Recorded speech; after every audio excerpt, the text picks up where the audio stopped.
আসসালামু আলাইকুম সুপ্রিয় ভিউয়ার্স, আমি দিন ইসলাম। আপনারা দেখতেছেন আমার চ্যানেল ট্রি এন্ড পেট লাভার। তো বন্ধুরা, আজকে এই যে অ্যাডিনিয়াম গাছগুলো সেদিনকে আমি আনছিলাম, হয়তো আপনারা অনেকেই দেখেছেন। আর যারা না দেখেন নাই তারা নেক্সট ভিডিওটা দেখে আসতে পারেন আমার আনবক্সিং করা।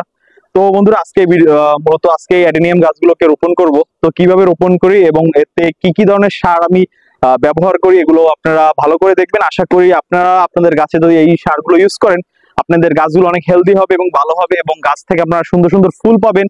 এবং ফল গাছে যদি আপনারা একই সারগুলো ইউজ করেন, তো ফল গাছ থেকেও ভালো ভালো ফল পাবেন।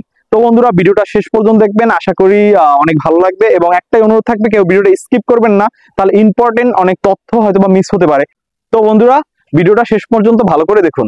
তো বন্ধুরা, আগেই যে মোটা যে বালুটা আছে, যেটা আমাদের এলাকায় মূলত শিলারচান বালু বলে, এই শিলারচান বালুটাকে আমি মূলত আগে দিয়ে দিচ্ছি।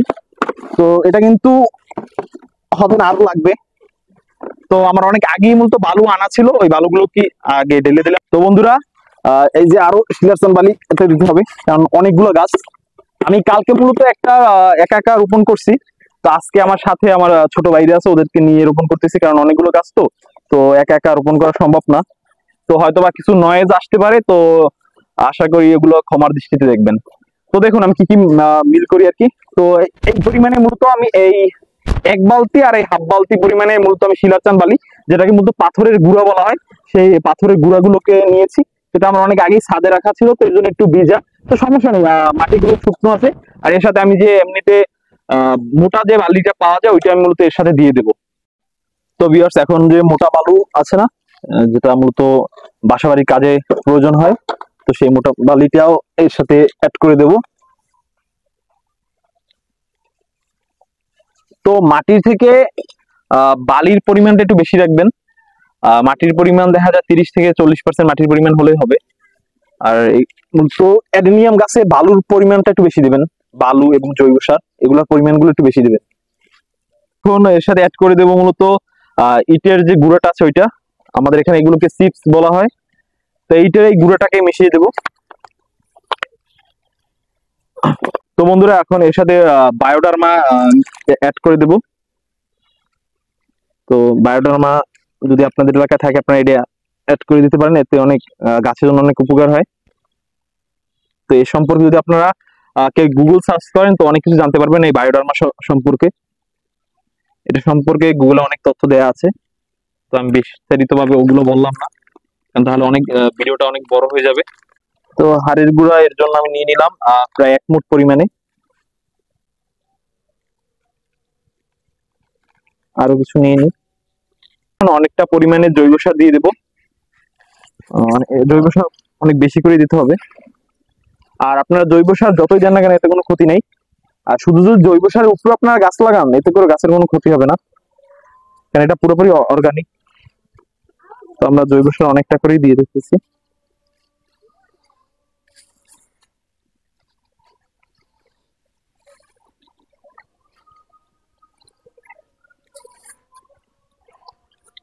তো মোটামুটি এখানে 2 কেজির মতন, 2 কেজি হবে না, 2 কেজির কাছাকাছি হতে পারে, অতটা পরিমাণ জৈব সার দিয়ে দিয়েছে। এবং এরপর যদি আরো মনে হয় দেওয়া উচিত, তাহলে আমরা আরো জৈব সার দিয়ে দেবো। এখন এগুলো শিংকুচির গুঁড়ি দিয়ে দেবো।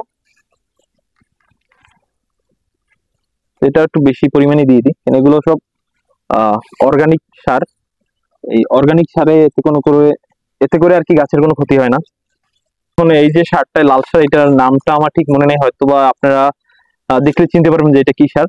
তো আমি এটা কিছুটা পরিমাণ দিয়ে দিলাম, বেশি পরিমাণ দিব না, হালকা কিছুটা পরিমাণ দিয়ে দেবো।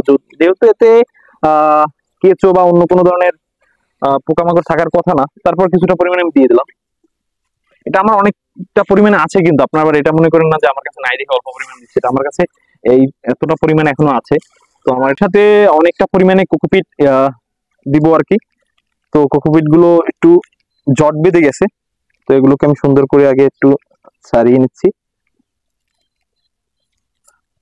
তো কোকোপিট দিলে অনেক ধরনের উপকার আছে, যাতে করে দেখা যায় গাছে ওরা পানি ধরে রাখে এবং গাছের শিকড়ও খুব ভালো এতে বৃদ্ধি পায়।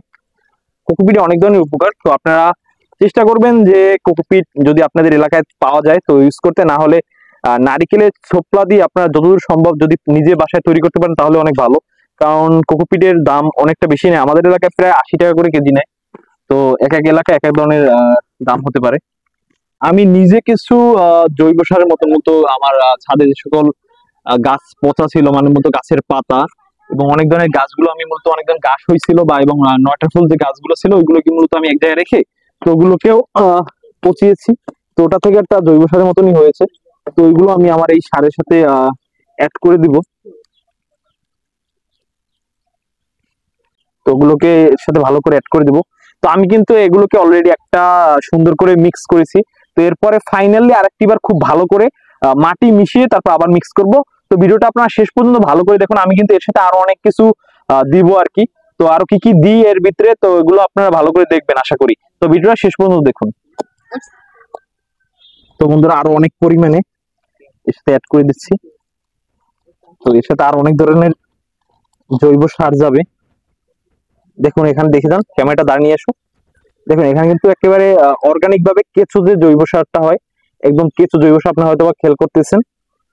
দেখুন এখানে আমি একেবারে অর্গানিক ভাবে কেঁচো সার তৈরি করছি। তো আপনারাও এভাবে ছাদে যে সকল পচা পাতা এবং কিছু কিছু গাছ থাকে না, যেগুলো আপনার মনে হবে যে এগুলো রেখে দিলে এগুলো পচে যাবে, তো ওগুলো থেকে কিন্তু আপনার এরকমের কেঁচো সার, কেঁচো জৈব সার তৈরি করতে পারবেন। তো ভালো করে আমি মিক্স করব। তো আরো কিছু সার দেওয়া বাকি আছে, ওগুলো আমি দিয়ে নিই। এই সোলো বোরন এটাও জৈব সারটা আমি দিয়ে দেবো। কিন্তু লেখাই আছে বাম্পার। যাই হোক, তো এটা আমি এর সাথে অ্যাড করে দিব। তো আপনারা খেয়াল রাখেন যে আমি কি কি ধরনের সার ইউজ করতেছি এর সাথে। এগুলো কিন্তু সবই অর্গানিক, এগুলো কিন্তু গাছের জন্য খুবই ভালো। এই সারগুলো কিন্তু বেশি হলেও গাছের জন্য কোনো ক্ষতি নেই। এবং যারা বর্ষার সময় গাছ লাগান তারা নিশ্চয়ই এই ধরনের সারগুলো ইউজ করবেন, এতে করে আপনার গাছের কোনো ক্ষতি হবে না। বাট আপনি যদি অন্য অন্য যে সারগুলো আছে এগুলো যদি ইউজ করেন তাহলে কিন্তু আপনার গাছের জন্য ক্ষতিকর হবে অনেক। তো আপনার এই সারগুলো বর্ষার সিজনে এই সারগুলো গাছের জন্য ভালো, এবং বর্ষার সিজন ছাড়াও এই সারগুলোই গাছের জন্য সবসময়ের জন্য ভালো। আমি মনে করি ছাদ কৃষি যারা করেন তারা এই সারগুলো ইউজ করবেন বেশি করে, এবং অন্যান্য সার যার ভালো লাগে সে ইউজ করতে পারেন। বাট আমি সবসময় এই সারগুলোকে ভালো লাগে আমার কাছে, তো এর জন্য আমি সবসময় এই সারগুলো, জৈব সারগুলোই আমি ইউজ করি। এখন টাইকোজেব যে ফাঙ্গাসাইডটা আছে এটা আমি এর সাথে অ্যাড করে দেবো। এতে করে হবে কি গাছে কোনো ধরনের ফাঙ্গাস অ্যাটাক করবে না। তো আমি গাছেও ফাঙ্গাসাইড দিয়ে দিচ্ছি, তারপর চিন্তা করলাম যে মাটিতেও একটু ফাঙ্গাসাইড দিয়ে দিই, কারণ মাটিতে কোনো খারাপ কিছু থাকলেও থাকতে পারে। তো ফাঙ্গাসাইডটা দিয়ে দিলে হবে কি কোনো ধরনের ক্ষতি হবে না। তো কিছুটা পরিমাণে আমি ফাঙ্গাসাইডও মাটির সাথে অ্যাড করে দিচ্ছি।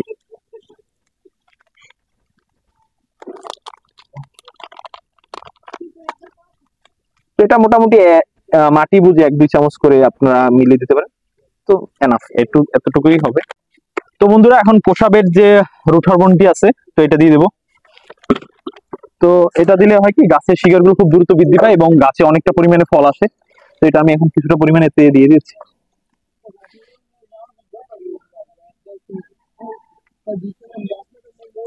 মোটামুটি এনাফ, এতেই হবে। তো আপনারা এই সরি আপনাদের ছবিটা যে ভালো করে দেখে দিচ্ছি, এটা ক্যামেরাটা দাঁড়িয়ে নিয়ে আসুন। তো আপনারা এইটা আপনাদের গাছে ইউজ করতে পারেন, তো আপনাদের গাছের জন্য অনেক ভালো হবে। এটার নাম হলো কোসাবেট। ঠিক আছে, আপনারা সারের দোকানে যে যদি বলেন কোসাবেট দেন, আপনাদেরকে নিশ্চয়ই তারা এই রুট হরমোনটি বা এই লিকুইড, যে এটা লিকুইড না মূলত এটা গুঁড়ো, এটা মূলত পানির সাথে মিল করে অনেকে দেয়, অনেকে মাটির সাথে মিল করে দেয়। তা আপনি যেভাবে ভালো মনে করেন সেভাবে আপনারা দিতে পারেন। এর সাথে আমি মূলত এখন মাটি অ্যাড করব। তো মাটি অ্যাড করার আগে এগুলোকে ভালো করে মিক্স করে নিই। তো এটা খুব ভালো করে আপনার আগে বালুটা এই সারগুলোর সাথে মিক্স করে নেবেন, তারপর মাটিটা এর সাথে মিক্স করব।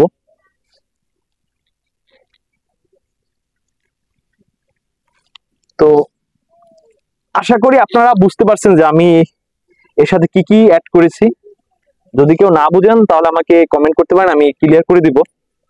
আর অ্যাডেনিয়াম গাছের জন্য আরেকটা জিনিস প্রয়োজন ছিল, তো এটা আমি বর্তমানে আমার ছিল অনেকটা পরিমাণে, তো আমি এগুলো গাছে ইউজ করে ফেলছি। তো আমার সেখান থেকে রাখা হয়নি। আর এখন ননিজায় গেছিলাম, তো সেখান থেকে কাঁচাগুলো পেয়েছি।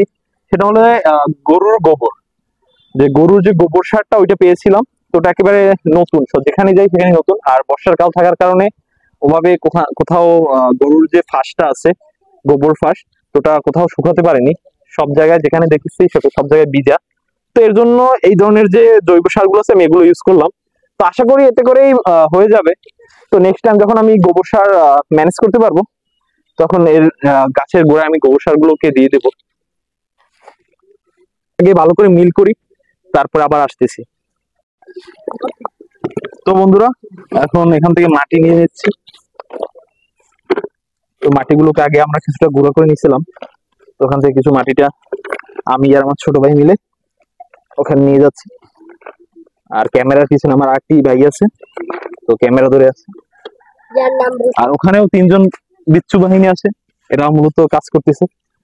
সবাই ফুল দমে কাজ করতেছে, কারণ অনেকগুলোই গাছ লাগাতে হবে, প্রায় 8-9টা গাছ লাগাতে হবে। তো অনেকটা পরিমাণে মাটির দরকার। তো ভালো করে মিলিয়ে দিচ্ছে মাটির সাথে বালুগুলোকে। হ্যাঁ, এখান দিয়ে দাও, সব সব সব যা মাটি আছে সব নিয়ে আসো। তো বন্ধুরা, ভালো করে এগুলোকে আগে মিল করি, তারপর আবারও আসতেছি আপনাদের মাঝে। নারিকেলের যে ছোপড়ার যেগুলো আছে, ওগুলো আমরা এখন প্রতিটা পটের নিচে দিয়ে দিব। প্রতিটা পটে ভালো করে দিয়ে দেবো আর কি, যাতে করে পানিগুলো খুব ভালো করে এখান থেকে বের হয়ে যেতে পারে। না হলে যদি আমরা সরাসরি এতে মাটি দিয়ে দিই, তাহলে কিন্তু আমাদের এই যে পাত্রের নিচগুলো এটা আটকে যাবে। তো দেখা যায় পানিগুলো এখান থেকে ভালো করে বের হবে না। যদি পানি পাত্রে বেশি দিন থাকে, তাহলে কিন্তু গাছগুলো পচে যাবে। তো এর জন্য আগে ড্রেনিং যে সিস্টেমটা, এটা আমরা ভালো করে নিচ্ছি। তো এর জন্য সুন্দর করে নিচে আমরা আগে নারিকেলের ছোপড়া দিয়ে দিচ্ছি, যাতে করে সুন্দর মতো ফিল্ট্রেশন হয়ে পানিটা বের হয়ে যাবে।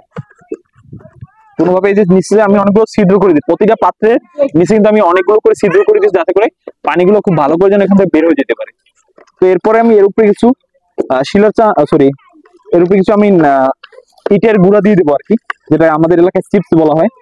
তো তারপরে আর কি এর উপরে মাটি দিয়ে দেবো। তো এখন কিন্তু এটা হয়ে গেছে, তো এর উপরে মাটি দিয়ে দেবো। তো রায়ান, এটার উপরে এটার পিছনে মাটি দিয়ে দাও। তো এরপর আমি এগুলোর ভিতরে এরকম করবো, এটা সুন্দর করে আচ্ছা সাইডে দিয়ে দিচ্ছি। তো আমি প্রতিটা পাত্রে আমরা এভাবেই করব। আমরা কিন্তু অলরেডি অনেক কয়টাই চারা লাগাই ফেলছি। তো এখন বাদ বাকি চারাগুলো আমি লাগাই দিতেছি আর কি। তো হয়তোবা আপনারা আশা করি বুঝতে পারছেন যে কিভাবে অ্যাডেনিয়াম গাছগুলো লাগাতে হয়। তো আপনারা ঠিক এইভাবে অ্যাডেনিয়াম গাছগুলোকে লাগিয়ে দেবেন। আর যদি কারো কোনো কিছু বুঝতে না পারেন, তাহলে আমাকে কমেন্ট করবেন, আমি নেক্সট ভিডিওতে বিষয়গুলো ক্লিয়ার করব। আর বন্ধুরা, আমি এই সেক্টরে খুবই নতুন, আমার হয়তোবা কোনো ভুল ত্রুটি হতে পারে, তো ভুল ত্রুটিগুলো ক্ষমার দৃষ্টিতে দেখবেন। আর এই ছোট্ট ভাইটিকে একটু প্লিজ সাপোর্ট করবেন, কেউ ভাই হিসাবে, কেউ বন্ধু হিসাবে, কেউ অন্য কোনো ভাবেও ভাবতে পারেন। তো আমার চ্যানেলটাকে প্লিজ সাবস্ক্রাইব করে দিবেন, লাইক কমেন্ট শেয়ার করে দিবেন, আর সবসময় এভাবেই আমাকে সাপোর্ট করে যাবেন। তো সকলে ভালো থাকুন, সুস্থ থাকুন, আল্লাহ হাফেজ।